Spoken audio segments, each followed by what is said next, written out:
Hey guys, it's Allie. Welcome back to Infertile AF, the podcast. This is episode 36 called Allie and Joshua. Okay, so in July of 2014, I walked into Joshua Klein's doctor's office at RMA in Brooklyn, and I was pretty much in shambles emotionally. I had had 4 miscarriages. I didn't know what to do next. Somebody had recommended this practice to me, so I went to check it out. I went by myself.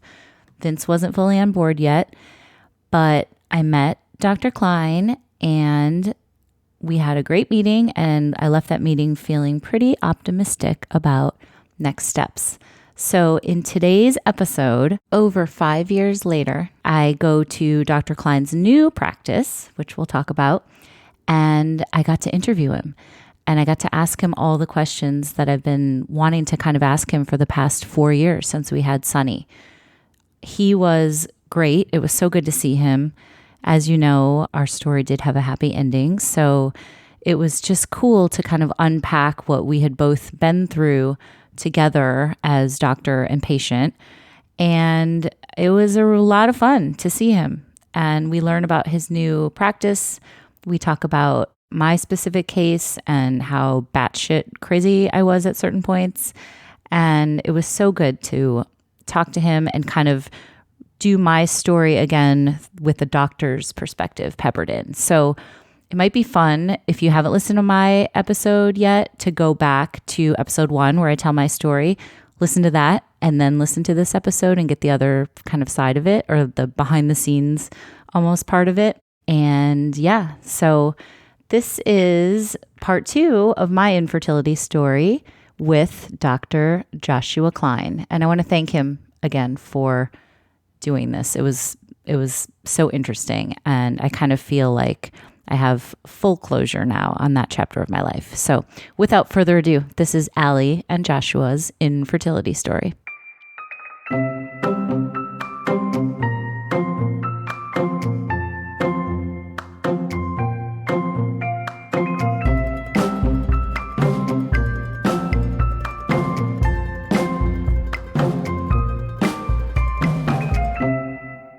Hi, Dr. Klein. Hi. So good to see you after all these years. It's kind of crazy. Yeah. We'll get into our whole story together, but before we start, why don't you tell the listeners who you are, what you're doing, and we're at your facility now, so tell me what goes on here. Yeah, it's great to see you. It's great to be here. Thank you. So my name is Josh Klein. I am a reproductive endocrinologist, so I'm a fertility doctor, and my sort of little story is that I worked at one of the large academically affiliated fertility clinics in the New York City area, which is where I met Allie, and had the good fortune of participating in that great experience.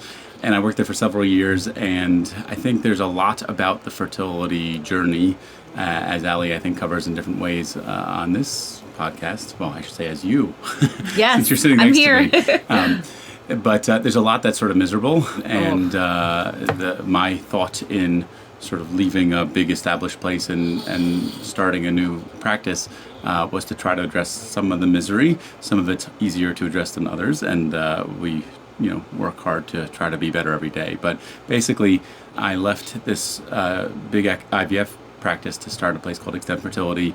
Extend was founded with egg freezing and fertility preservation in the middle of its universe, and so we focus a lot on that. We have also, in the last year or so, started doing more and more regular IVF and infertility treatment. We also have women who have frozen their eggs with us that are coming back to talk to us about using them. We've had a few people who have thawed their eggs and gotten pregnant from their frozen eggs. And so I spend a lot of my time thinking about egg freezing, but also thinking about how we can make the fertility journey less miserable. Yes. And we can pick that apart. Absolutely. And we'll talk about how you did that for me, because you were so great to work with. And I've said that before, and I said that in my story. I emailed you a lot, and I'm going to read some of the emails if you don't mind later. Oh, no. Okay. No, they're good. They're good.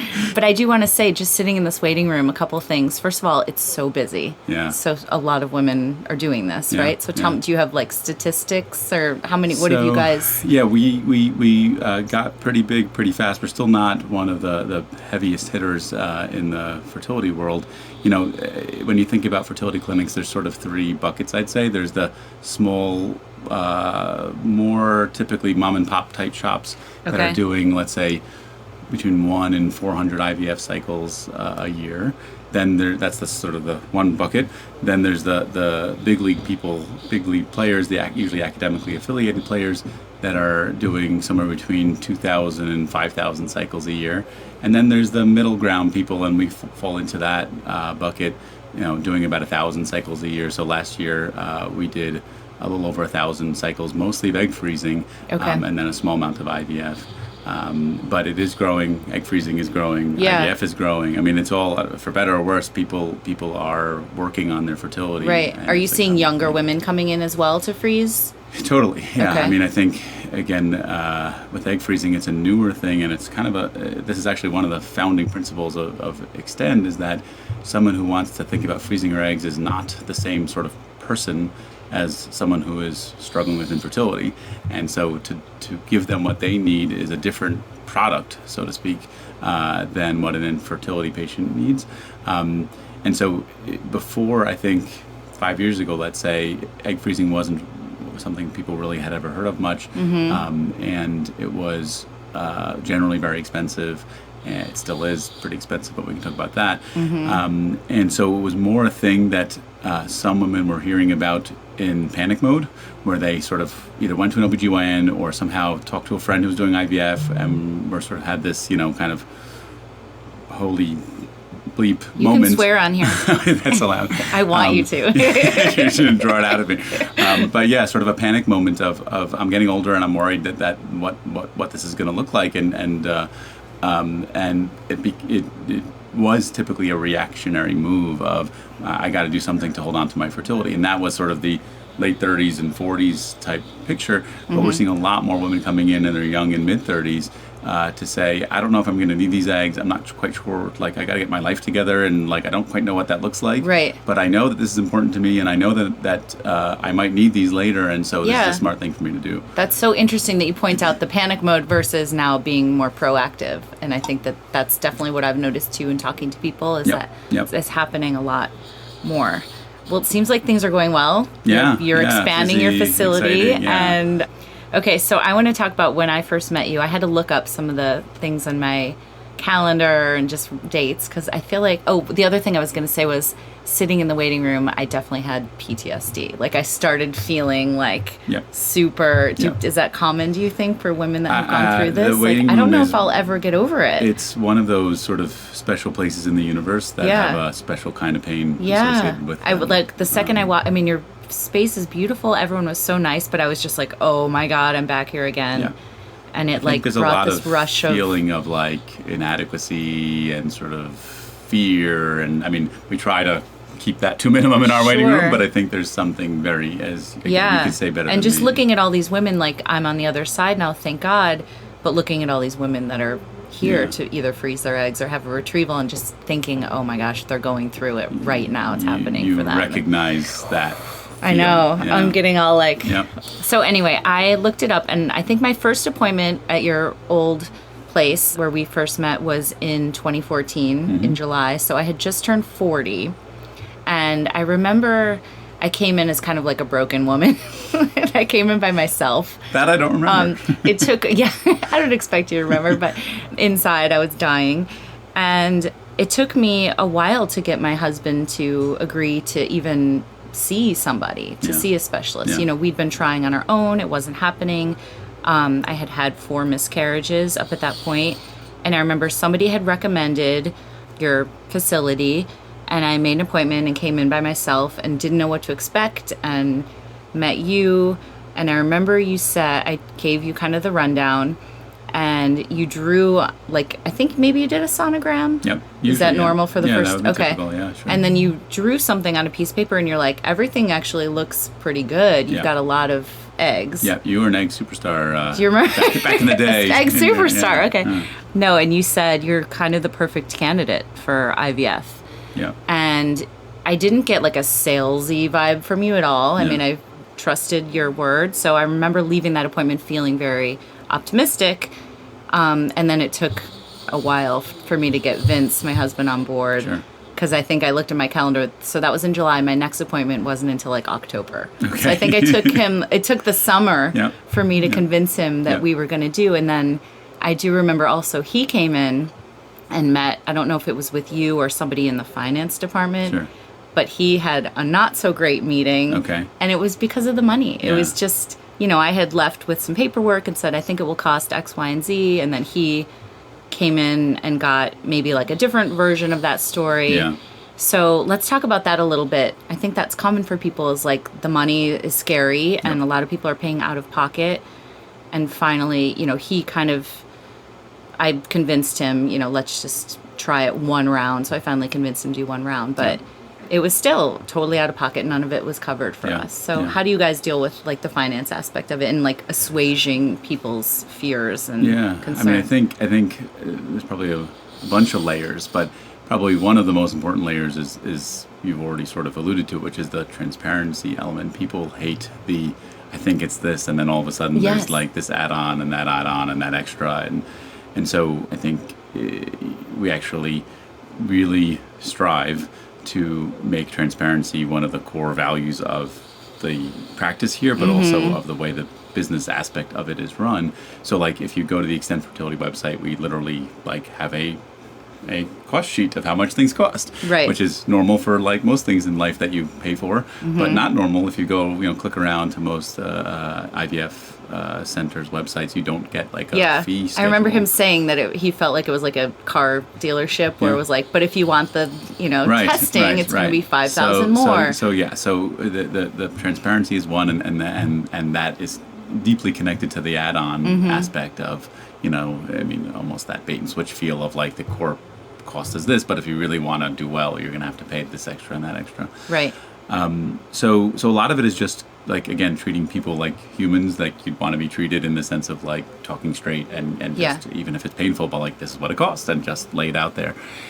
And then the other aspect is really, I think, an attitude towards, and this is a larger point, but an attitude towards how we look at the really, there's fertility is a big business. There's a lot of money being spent in it. And I think historically, and this is one of the reasons, again, I think that motivated me to try a new model, even though I was in a good place, in a good position, which is that historically fertility has been seen as a luxury thing for people who can afford it. And for people who can't, it's a luxury. And not everyone gets to, sort of drive a Mercedes or stay in a 5-star hotel. And so there has not been a big emphasis on thinking about keeping costs lower than they need to be.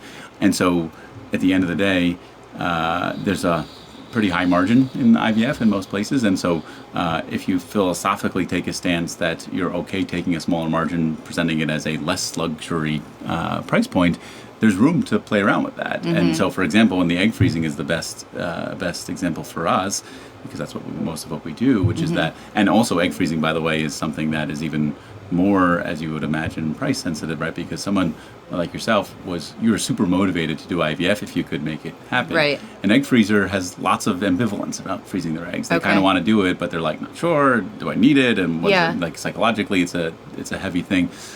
Anyway, long story short is that, we opened this place at the very beginning of 2017 doing procedures. The national leaders in egg freezing volume at that time were doing about 400 or 500 cycles of egg freezing per year. Okay. Last year we did over 1,000, so we were like far ahead of the national leaders in volume, and we're like a new place, a private practice, not affiliated specifically with an academic medical center.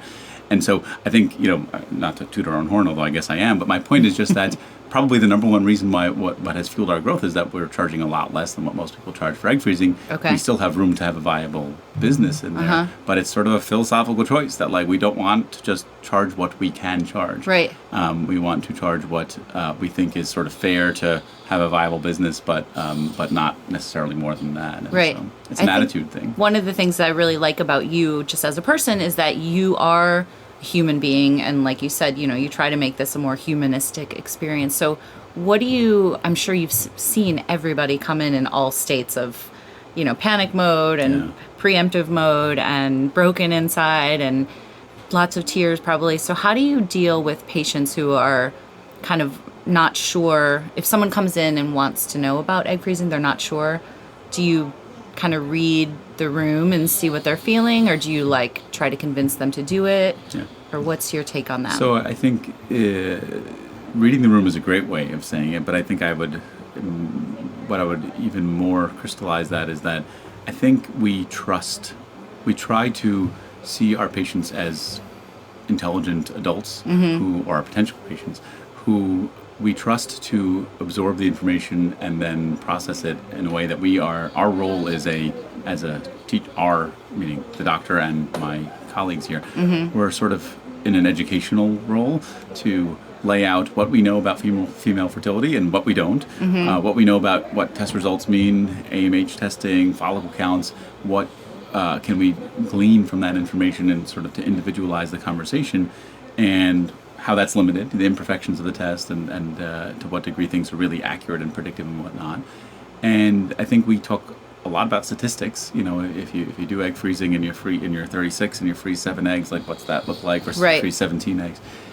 And so I think it's actually quite, it's almost an academic exercise to sort of try to, as close as we can, to concretize, if you do this is what you should realistically expect. Right. There's uncertainties around that, and you got to be sort of on board with the reality, as you could speak to as well as anyone, Allie, that fertility, biology in general, fertility is a wild ride, and there's a lot of things that can kind of go better or worse than you expect. But basically package it up in a way that's understandable to people, and then trust them to choose. Not everyone has to freeze their eggs, but a lot of people, it's a smart thing for them to do, and be their, kind of hold their hand and be their expert guide. Right. But trust them to be intelligent, to process the information and make a good decision for them. So give them what they need to sort of be armed to make decisions. I think that's my attitude. I think a lot of people that are going through this do want numbers and statistics. There's so much that's out of their control. So I do remember, and like I said, I'll pull up an email as we get into my story a little bit further, but you would say, like, this is the percentage of this, but then at the end you'd always say, but you never know, because this is not it's infertility. It is a wild ride. It's a kind of a crapshoot at the end of the day. So that always was comforting, but I was like, I like that you were keeping it real, because it's true. You don't know. I mean, there's so many factors that we still don't know, like, play a part in it. For better or worse, I think I'm still playing the same, playing the same game. That sounds exactly like me. I mean, that is what I say, is statistic. You can't make smart, thoughtful choices without some sense of statistics. Right. But at the same time, you fool yourself if you chase the statistics down. No one's ever 60% pregnant, right? Like just statistics only work in the abstract to think about how to strategize smartly and how to allocate your resources, your time, your money, and your effort and your tolerance for the misery. Yeah. But at the end of the day, we always cap that with, I like saying luck eats the statistics for lunch, every day of the week, and it's true. Totally. So back to our story. So I think I started going through all the drugs and everything in March of 2015. Mm-hmm. And I do want to pull up, I have a couple of screenshots of emails that I found, because I did email you a lot, and you responded a lot. And I was like, all right, I like this guy. And I did want to ask you, because I've said this over the years, I felt like I was getting such good one-on-one treatment. But then in retrospect, I think it was like, oh, he does that probably to all of his patients, because that's your job. Maybe I liked you a little more than average. But you made me feel really special. And I was like, I think we have like a really good rapport. Like he like answers my emails quickly, and I don't know, whatever you did. And I think also I had this thing where it was just like I needed someone to swoop in and be the savior, and I had you kind of on a pedestal in that way. Yeah. Is that common, or am I totally weird for saying that? No, you're not weird at all. And I think, I mean, for better or worse, because it's not an easy place for, me or any other doctor to stand. But I think people you want to feel like your doctor is like, right. the shit. Yeah, exactly. You swore, Yeah, there you go. No, I mean, I remember thinking, like, this guy is so great, and, like, but it was also, like, he's going to be the one to change everything. Yeah. I was so desperate at that point, and it was almost like a God syndrome, for lack of a better term. Like, it was just like, there was a lot of pressure on you behind the scenes. So one of the emails that I sent you in March of 2015 was, Hi, Dr. Klein. Would it be okay to go into a hot tub spa situation this weekend? If there's any sort of risk involved, I won't do it, but my husband bought me a gift certificate, and this would be the only time I might use it. Which is Welcome to the inbox of a fertility doctor, by the way. But you wrote back and you said, totally okay, won't hurt anything. Enjoy, Jay. Which is like funny. So anyway, I was going through the process, and as you might recall, it was like my one shot. Yep. Do you remember any of the like specifics about, or I guess in general, somebody that was in my situation? So I was 40 years old. I had like a pretty good egg reserve. Do you remember like medically kind of what was going on in your mind as I was your patient? Yeah, well, you mentioned that I use something like a phrase that you're the perfect candidate. Yeah. What I quite sure that I was talking about was the fact that, the model that I usually lay out for patients in terms of how to think about age and how age impacts fertility and why it's sort of the number one factor in the conversation is that age essentially has two dimensions with regard to fertility, specifically through the eggs. It affects egg quality and affects egg quantity. And so most women, as they get older, both of those things are happening to them. They have a lower percentage of healthy eggs, and their sort of pile of eggs is shrinking. And so the double whammy of age is that as you get older, you don't have a lot left, and what you do have is mostly not going to work. But for you were one of those outliers where you were 40, so you were old enough that we just have to accept the reality that most of your eggs are not healthy. That's true for any 40-year-old. But you were lucky in the sense that your egg supply was way above average. And so, point being, you did your IVF and you got 29 eggs. That's super duper awesome, way above average. An average number for a 40-year-old is more like 10, something like that. And so this crapshoot situation, right? If you are looking for the 1 in 10 or maybe 1 in 8 eggs that are going to be healthy, if you get like 10 shots at it, it's quite dicey. If you get 30 shots at it, it's still not at all of a slam dunk, but your odds are just much better. Yeah. And so, and you pay the same rate and you take the same drugs, and some people, it's nothing they did wrong, but they're going to get 10, or some people will get 5 or 3, and their back is against the wall. But for you, there was a lot more reason to be optimistic because we can expect we were going to get a good number, and we could see that even before your retrieval. We knew that your egg supply was good, and so that typically makes us predict you'll get a good number of eggs. Okay. What about the whole notion of like quality versus quantity? Like some people are so psyched, I got 30 eggs, and then some people get 5, but they're really good ones. Do you have a take on that? So I do. I guess what I would say is that every human comes from just one, right? You and I and everyone out there. And so at the end of the day, quantity is subservient to quality. But at the same time, in the casino that is the IVF world, I love it. It's true. I got married in Las Vegas. There you go. It all comes full circle. In theme. Well, you can lose your shirt or you can go home big. I don't know. The analogy works, right? So in the casino that is the fertility world, it's just a lot more comfortable. And if you're, again, sort of strategizing to think about odds and chances and resource allocation, if we can tell you're someone who's going to have a lot of eggs and that you're going to have a lot of chances to find a good egg, that's a lot better place to be than someone who we can expect is going to have much fewer. Having said that, a 30-year-old who doesn't have a lot of eggs is still going to be a pretty good prognosis person for IVF, because even with, let's say, 5 eggs, if she has a very low egg supply, but there should be at least 2 or 3 or 4 good ones in that group of 5. Right. Or a 45-year-old, even if she can make 25 eggs, which would be an incredibly high number, it's still not a great prognosis that she's even have one good one in that batch. Yeah. Do you have a limit to how many cycles somebody will do when you're doing IVF? Is there like a personal thing for you? Because I've talked to people who've done 8, 10, 12 rounds. I mean, is there... So, no, I don't have a rule. I try not to have too many rules because rules, I think back us into corners that generally don't feel like the comfortable or even the right place to be. Right. I mean, I think that I usually fall back on studies and statistics. And so typically for someone who's doing IVF, the first 3 attempts, the independent odds of success are going to be about even for try number 1, try number 2, try number 3. Right. the odds of success for trying number 4, 5, 6 are decreased but not like erased. After 6 tries, the chance of success really gets very low, no matter what the story is. Okay. And so that has to be a case by case. I mean, I met a patient yesterday, for example, who has done 7 IVF cycles, 8 IVF cycles, actually, the second of which she has a baby from. So Okay.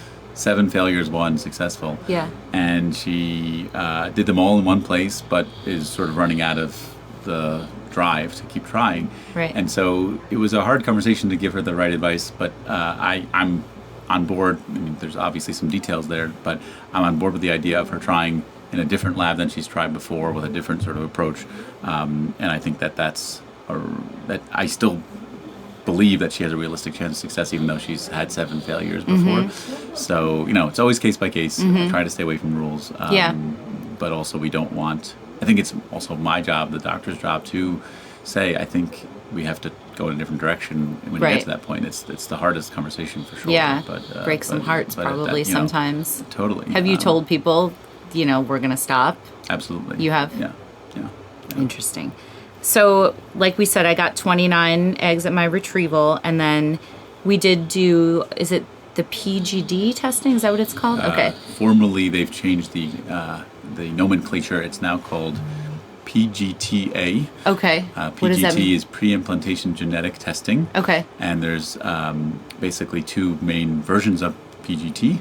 There's PGT-A, which is for A is for aneuploidy, Okay. which is the generic version of testing embryos to see if they have the right number of chromosomes, which is what you did. Right. Then there's PGT-M. Okay. PGT-M is a special category of people who know they carry a genetic disease that they don't want to hand down to a child. And so the M is for monogenic, or mono like one, genic like a gene, monogenic diseases. So someone who, let's say, has the gene for cystic fibrosis, or I should say 2 people who do, they can do PGT-M to filter out which embryos inherited the bad genes and which ones did not. Okay. So you're PGTA, but we used to call that Right. PGD or PGS. Okay. So we ended up testing 5 embryos for me. I actually have the paper. I No want to kidding. show, if you don't mind, I want you to talk me through this, because this was the results, and wow. I just found this recently. So It's like there's- an artifact. Can you read it? It's got like my a name very on it. small Got my name font. on it. It's got your name on it. That's you. That's us. Yeah. So it's 5 embryos, yeah, there are right? 5 embryos Can here. you talk me through just Absolutely. kind of each one? Yeah. So your little guy, Sonny. Right, but actually, spoiler alert to the listeners: I didn't find out the gender, and I'm going to talk about that at the end, because you had a very cute way of telling me. I don't remember. So Okay, I'll show it to you. Okay. You had a very cute email you sent me to tell me, because I didn't want to know the gender even after we did the transfer until we knew that it was going to be viable. Yeah. So, all right, now I'm curious. Yeah. So essentially, these reports typically come out with a number, which corresponds to the number of chromosomes. There's only one right number, which is 46, and so any other number is going to be an abnormal or an unhealthy embryo that does not have a chance of resulting in a healthy baby. Okay. And so you have 4 out of 5 that were abnormal. Right. You have a one that was 45 chromosomes. It was missing chromosome number 2, 16, and 19. So the way it works is that essentially every human cell has 46 chromosomes. There are really 23 pairs. There's a maternal sort of side and a paternal, meaning from your father and from your mother. Right. And so chromosomes are numbered 1 through 22, and then there's an X or a Y. Or if you're a female, it's 2 X's. If you're a male, it's an X and a Y. And so embryo number 1 here has 45 total chromosomes, meaning missing 1. It actually is missing 2, but it was missing number 2 and number 16, and it also had a third copy of 19. So the net is that it's missing 1, but that has 3 sort of errors. The second embryo has 47 chromosomes with a plus 16. That's a trisomy 16, an additional chromosome 16. Embryo number 3 is another one with 45 chromosomes. It had missing number 2 and number 19, but had an additional number 22. So the net is that it's missing 1, but again, an abnormal one. And then, I'm sorry, go ahead. The fourth one had 47 chromosomes, was a trisomy 19. And actually, all of those embryos were all XX. They were all female embryos. All females. Yeah. So those all would have likely been miscarriages. Those almost for sure would have been miscarriages. Yes. Okay. Is there a or non-implantation, meaning failed transfer, or they wouldn't have negative pregnancy tests. Okay. Yeah. So is it likely, because I had never had, a couple of my miscarriages, I think, were chemical pregnancies pretty early on. I never had a DNC. I never, mine were all within like under the 8-week range. Yeah. I never had like a, what is it called when you get the test to see what, not an autopsy, but like to figure out what went. Analyze the to analyze. Yeah, I never had that done, so we never knew. But is it likely that was what had been happening? Yeah. Is it was just abnormal? I mean, in general, without seeing this, right, just by virtue of age, that's the most likely explanation, right. And then this sort of brings it out into the open. Okay, so then let's talk about embryo number 13, the fifth one. So that's your guy. So he is 46, that's my guy. Which is the right number, and he was an XY, and so oh my a nice God. normal male. And so, that's you so wild. Couldn't script this with more drama, right? Absolutely. I mean, it was 4 girls and a little Sonny. Yeah. So I remember getting these results, and then I'm going to read another quick email from you, and because I was like, "What does this mean?" Yeah. And you wrote and said, "Hi, Allie. So I was obviously slightly disappointed. We only got one normal one." But to give things some context, I won't read this whole email because it's long, but basically you're giving me the statistics. Yeah.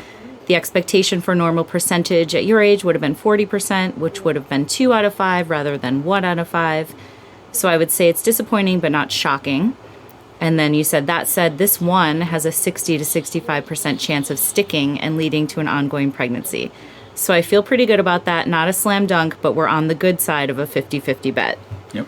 Back to the Vegas theme. There you go. Yeah, again. So that, again, it was like the whole thing, and I think people listening will relate to this, it's such a roller coaster, right? Totally. You get good news and then bad news and then good news. And so it was like kind of bad news that I only had the one, but then when you said 60 to 65, I was like, oh shit, that actually is kind of good news. On the right side, yeah. So it just goes back to the whole thing. So then one other thing that I thought was great was that you had said that you wanted to be the one to do my transfer. Yeah. And I was like, okay, I feel very special. Yes. So what was your thinking about that? Like, it's just that whenever I can, I mean, you are very special to me. But I would say that is usually, almost always, my very strong preference for transfers. Okay. Retrievals, as you know, happen any day of the week. It's nearly impossible for any human to be doing all their patients' retrievals. Right. But transfers, you can sort of schedule if you're doing a medicated transfer. And I think at the end of the day, the transfer there's a little bit of nuance to the kind of the gentleness and your methodology.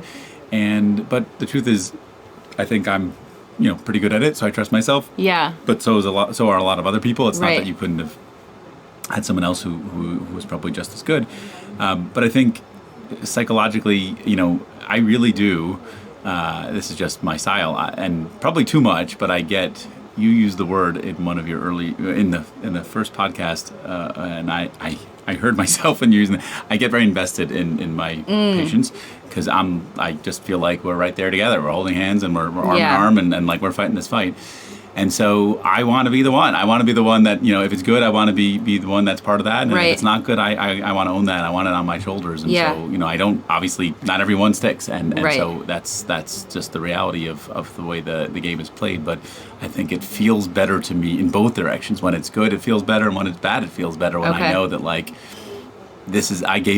I gave it my all, and I can't think of what if and maybe this person or that person. Like, I really try to kind of own that. How do you keep it separate for yourself if you do have like a failed transfer or something doesn't take somebody that you're invested in? Like, do you go home feeling really badly about it? Sometimes. Or are you able to kind of separate? Yeah, no, I think this is a larger theme for doctors in general, right? Like, you want to bond with your patients in a human way, but also you can't sort of collapse at all the sort of disappointments, and in every field of medicine there are disappointments. No, I think I actually allow myself to get pulled up and pulled down with my patients probably more than I should. Yeah. My wife can probably speak to that better than I could, but yeah, I think there's, especially as you gain years of experience and you sort of feel like you've been around the block a bunch of times, that your all is as good as like anyone else out there, and that I think what you don't want is to feel like it should have been done better. Right.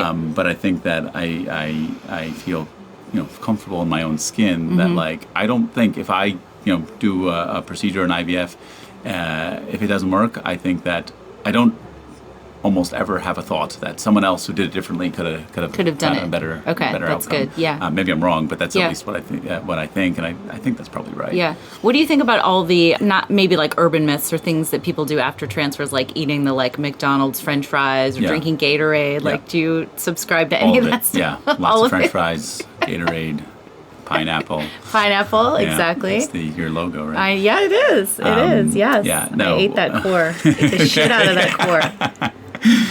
So my true to sort of my style, I'm not a big sort of doing other lifestyle stuff guy, mainly just because I try to stick to the studies, and the studies for most of these things are not very compelling that there's good data to support it. Mm-hmm. On the other hand, I'm also I kind of try to be comfortable in knowing what we know, but also recognizing we don't know everything. Mm-hmm. And so I have lots of patients who do acupuncture, lots of patients who are taking DHEA or coenzyme Q10 or different supplements, lots of patients who are eating pineapple cores, and I certainly am not one of those sort of on a mission to like weed out any non-scientific interventions. Mm-hmm. I think that there's enough uncertainty in a lot of these things that I can be comfortable.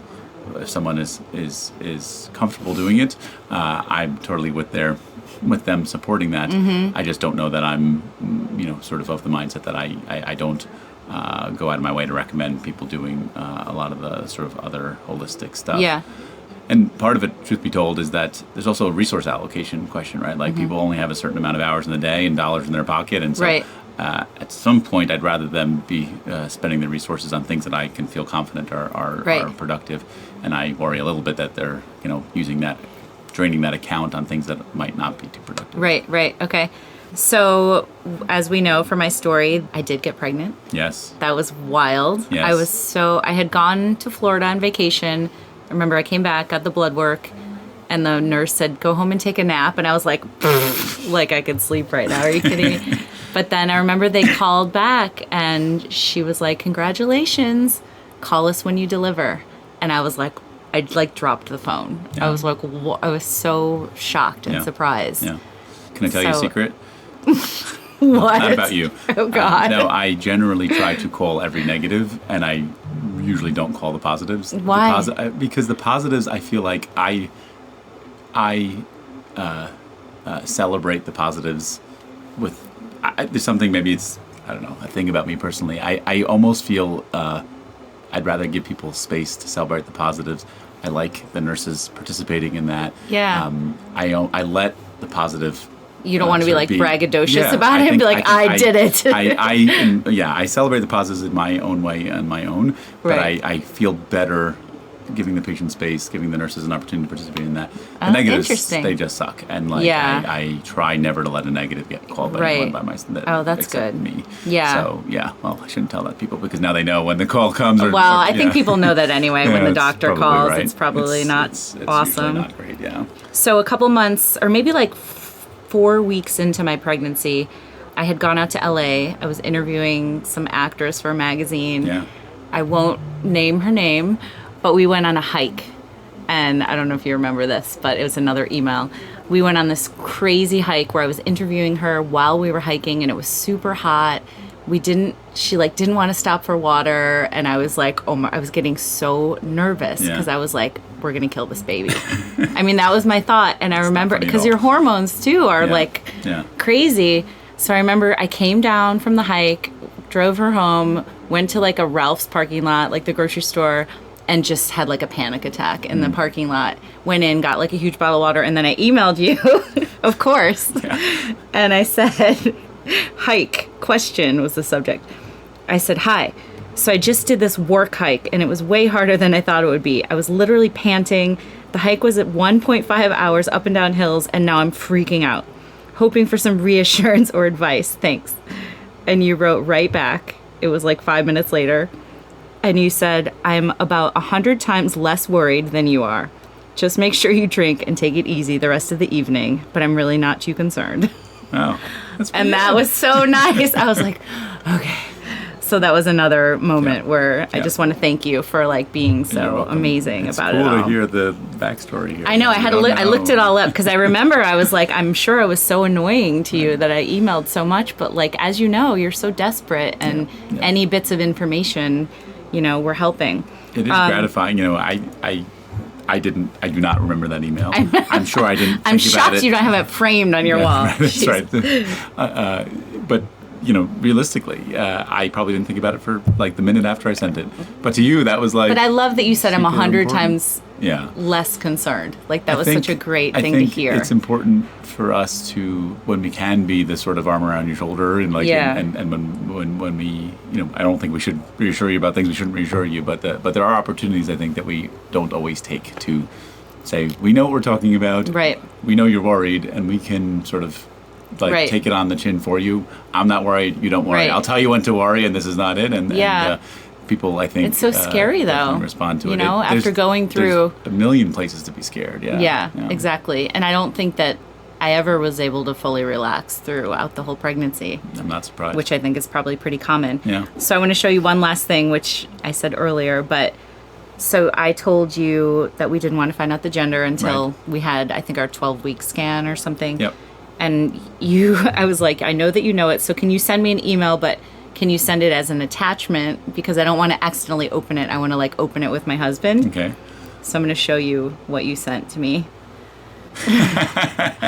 So I'll put this on my social media too, but it says keep calm, it's a boy. That's cute. That was like, I didn't realize I'm so cute. I know, and I was like, wow. You obviously were special. I wasn't making memes for everybody. No, I knew that's not my standard. I didn't just pull it out of my, Well, I'm so glad you weren't just like boy, period. It was like you made a graphic or you found a graphic, and I wrote back and I was like, I did say like, oh my God, you're so creative. And you were like, well, I can't take credit for the sign. Google Images gets the credit. I got it. You see, I didn't make it, but at least I found it. But at least you found it. And you're like, you're very welcome. It's been my pleasure. Please keep in touch. Yeah. So, and then I got to send you the email when Sonny was born in December, and that was great. So, yeah, totally. Happy ending. Much thanks to you. I did my job. Yes. And that's going back to the other part is that, I think patients want to have a great doctor. Yeah. We want to do a great job. Yeah. And then we both have to be able to sleep at night, meaning we, the doctor and the patient, knowing that we both gave it our all. And that's what it's all about. And after that, there's a lot of it that's out of our hands, but we can make smart choices. We can, again, use data to sort of, and the latest technology to try to, we do everything to stack the odds in your favor. And then we let go. And we both have to do that. Totally. I think there's some magic involved as well. I do. I think there's something. I don't want to give you all the credit. Beyond us. I'm taking there's only magic a teeny weeny bit. Absolutely. I just didn't screw it up, I guess. Right. Yeah. But thank you. I just want to thank you in person for giving us our son.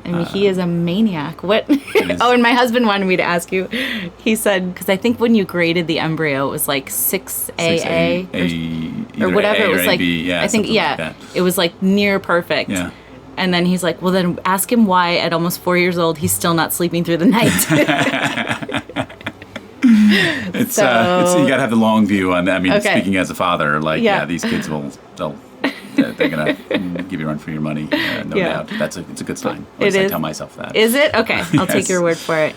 All right. It's a privilege to be involved. Well, thank you so much for talking to me and all of it. This is a really cool job. I'm very blessed to do this for a living. You're so good at it. I can vouch. Thank you. I appreciate it.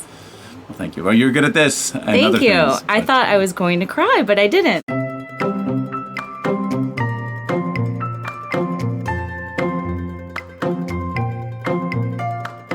Hey again, guys. Thank you so much for listening to my conversation with Joshua. I thought that was going to be so much tougher for me than it was. I was so nervous and also really excited. And I was just a little nervous that I was going to get all these PTSD feelings back because those never truly go away, as a lot of you guys know.